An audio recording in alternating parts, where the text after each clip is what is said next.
بے شک انسان پر زمانے میں ایک ایسا وقت بھی آ چکا ہے کہ وہ کوئی قابل ذکر چیز نہ تھا. ہم نے انسان کو ملے جلے نطفے سے پیدا کیا تاکہ اسے آزمائیں، تو ہم نے اس کو سنتا دیکھتا بنایا.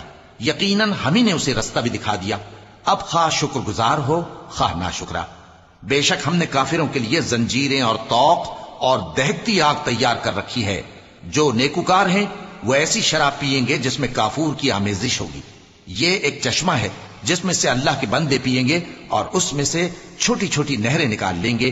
یہ لوگ نظریں پوری کرتے ہیں اور اس دن سے جس کی سختی پھیل رہی ہوگی خوف رکھتے ہیں، اور باوجود کہ ان کو خود کھانے کی چاہت ہوتی ہے مگر فقیروں اور یتیموں اور قیدیوں کو کھلاتے ہیں، اور کہتے ہیں کہ ہم تم کو محض اللہ کی خوشنودی کے لیے کھلاتے ہیں، نہ تم سے بدلہ چاہتے ہیں اور نہ شکر گزاری.